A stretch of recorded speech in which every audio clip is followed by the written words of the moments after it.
नमस्कार, मैं हूं सुकन्या सिंह जादौन और आप देख रहे हैं इंडिया टीवी। आपने एक खबर तो सुनी होगी कि ईरान और अमेरिका के बीच जो युद्ध था, जो तनाव था, वो अब ख़त्म हो चुका है और इसका ऐलान खुद डोनाल्ड ट्रंप ने एक ट्वीट के ज़रिए दिया, वो भी अपने बर्थडे पे। और उन्होंने बताया कि किस तरीके से अब स्ट्रेट ऑफ हॉर्मूज़ खुल चुका है पूरी दुनिया के लिए और अब वहाँ से जितने भी तेल के जहाज़ हैं वो गुजर सकते हैं। फिर से बिज़नेस शुरू हो चुका है। हालांकि आपको एक और गौर फरमाने वाली बात जिस पर आप गौर फरमाइए, क्योंकि ईरान कभी भी एग्री नहीं कर रहा था। इससे पहले भी अमेरिका ने कहा था कि युद्ध समाप्ति की ओर बढ़ रहा है, युद्ध समाप्त हो चुका है, पर कहीं ना कहीं ईरान कन्फेस नहीं कर रहा था। ईरान फिर भी कहता चला जा रहा था कि नहीं, हमारी तरफ से कोई एग्रीमेंट नहीं हुआ है, हमने किसी बात पर हामी नहीं भरी है। बहरहाल इस बार ईरान ने भी कहा है कि युद्ध समाप्ति की ओर बढ़ चुका है और ये ख़त्म हो चुका है और स्ट्रेट ऑफ हॉर्मूज़ पर जो अमेरिकी नौसेना है वो भी हटा दी गई है और वहीं ईरान ने भी कहा है कि वो पूरी तरीके से खुल चुका है पूरी दुनिया के लिए।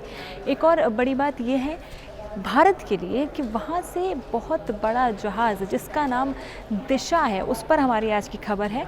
एलपीजी कैरियर दिशा वहाँ से सुरक्षित रूप से गुजर चुका है, स्ट्रेट ऑफ हॉर्मूज़ वो पार कर चुका है। It's a very big thing for India because the people in India are suffering from a very long period. काफ़ी लंबे वक्त से एलपीजी के दाम भी बढ़ रहे थे, डीजल पेट्रोल इन सब के दाम लगातार बढ़ते जा रहे थे। इस बीच काफ़ी सारी आशंकाएं थी कि कब स्ट्रेट ऑफ हॉर्मूज़ खुलेगा और पिछले 4-5 महीनों से लगातार ऐसा हो रहा था कि युद्ध की स्थिति बनी हुई थी, कभी बंद हो रहा था, कभी खुल रहा था, पर पूरी तरीके से स्ट्रेट ऑफ हॉर्मूज़ नहीं खुला था। हालांकि इस बार पहली बार ऐसा हुआ है कि पूरी तरीके से स्ट्रेट ऑफ हॉर्मूज़ खोल दिया गया है सभी देशों के लिए। कोई भी जहाज़ वहाँ से क्रॉस कर सकता है, जिसमें दिशा जो भारत का जहाज़ है वो भी वहाँ से क्रॉस कर रहा है। आपको बता दें कि न सिर्फ दिशा बल्कि 34 जहाज़ भारतीय बंदरगाहों की ओर बढ़ रहे हैं। इसमें से कुछ है जिन पर भारतीय झंडा है और कुछ पर किसी और देश का झंडा है।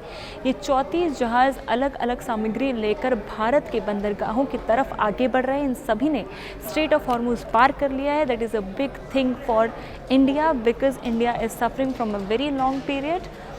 15 जहाज़ों में, इनमें से अगर हम 34 जहाज़ों की बात करें तो उनमें से 15 जहाज़ों में यानी कि करीब आधे जहाज़ों में कच्चा तेल, एलएनजी और एलपीजी है। आपको बता दें कि जो टन के हिसाब से अगर हम बात करें तो 62,370 टन एलएनजी है। वहीं ये जो पूरा जहाज़ है, जो 15 जहाज़ हैं, जो बाकी दिशा है, ये सभी जहाज़ 18 जून के आसपास भारत पहुंचने की उम्मीद जताई जा रही है। संभावना है कि 18 जून को ये सब भारत के बंदरगाहों पर पहुंच जाएंगे और जो पूरा का पूरा सामान आया है, एलएनजी, एलपीजी और ये सारी चीज़ें वहाँ पर अनलोड होंगी और वापस फिर से भारत में जो कमी है शायद वो परिपूर्ण हो सके।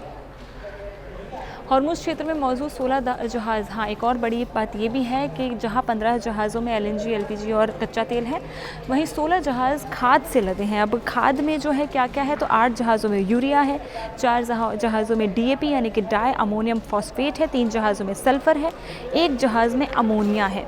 इन जहाज़ों के आने से, क्योंकि खाद की भी कमी लगातार भारत में बनी हुई थी, तो कहीं ना कहीं उम्मीद जताई जा रही है कि ये जहाज़ जब भारत पहुँचेंगे तो किसानों के लिए जो खाद की उपलब्धता है, जो कमी आ रही थी, वो बढ़ने की उम्मीद है।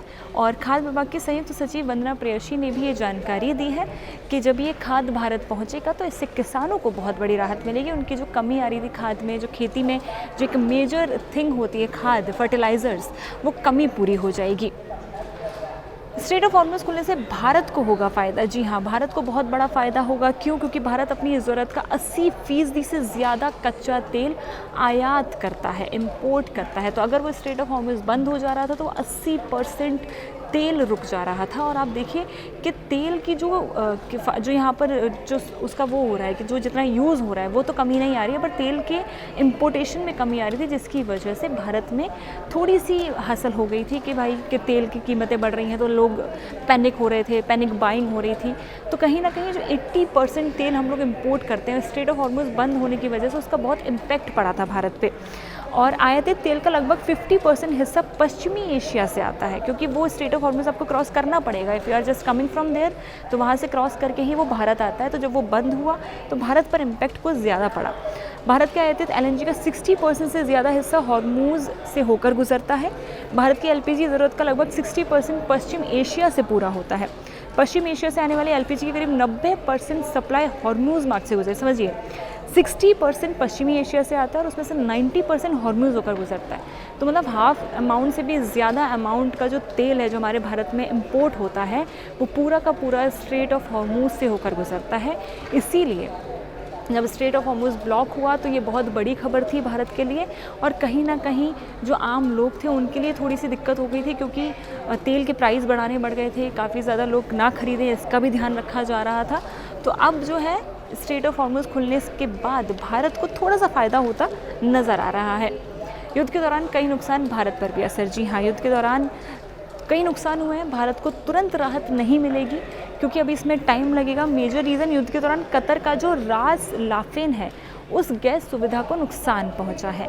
कतर में रास लाफेन की 2 प्रोसेसिंग यूनिट्स हैं जो कि प्रभावित हुई, जिसमें से लगभग 70% क्षमता कम हो गई है। तो जब आप किसी जगह पर अटैक करते हैं या किसी जगह की नुकसान होते हैं तो उसका असर सब जगह देखने को मिलता है। अगर वहाँ से कोई प्रोडक्ट आपके यहाँ आ रहा है, तो जैसे कि वहाँ से अगर तेल हमारे यहाँ आ रहा है तो अगर उसकी 2 प्रोसेसिंग यूनिट नष्ट हुई हैं या प्रभावित हुई हैं तो उसका इम्पैक्ट भी भारत पर पड़ेगा, जिसका राहत जो है धीरे धीरे असर पड़ेगा। क्योंकि अभी एकदम से, क्योंकि स्ट्रेट ऑफ हॉर्मुज़ खुल गया और आप सोचिए कि एकदम पूरे भारत में तेल का सप्लाई बढ़ जाएगा, तो it is not like that, you have to wait a little bit मोर।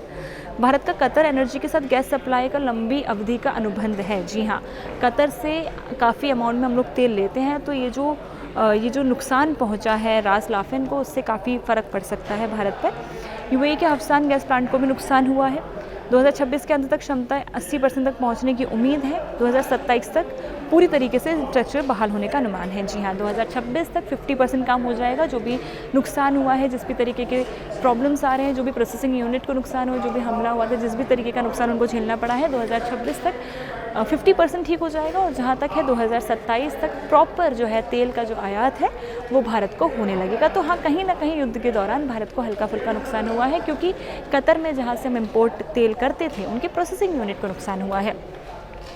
युद्ध की समाप्ति से भारत को राहत। जी हाँ, बहुत ज़रूरी बात है कि युद्ध समाप्त होने से कहीं ना कहीं भारत को बहुत बड़ी राहत मिली है, क्योंकि स्ट्रेट ऑफ हॉर्मुज़ खुल गया है और इसके बाद अब जो तेल की सप्लाई है वो रेगुलर होती नज़र आ रही है। धीरे धीरे जो जहाज़ हैं वो भारत पहुँच रहे हैं। LNG, LPG, कच्चा तेल, फर्टिलाइज़र, जो भी सामान है जो कि वहाँ से होकर गुजरता था, जो इम्पोर्ट होता था, जो उस एरिया से होकर गुजरता था, उसकी वजह से, क्योंकि वो खुल गया है वो एरिया, वो स्ट्रेट ऑफ हॉर्मुज़ खुल गया है, तो अब भारत को थोड़ी सी राहत देखने को मिल सकती है। और कहीं ना कहीं भारत में जो तेल की जो सप्लाई थी, जो प्रभावित हुई थी, वो भी बेसिकली वापस से ऑन ट्रैक हो सकती है। तो ये थी आज की खबर। ऐसी और भी तमाम जानकारियाँ लाते रहेंगे, जुड़े रहिए हमारे साथ।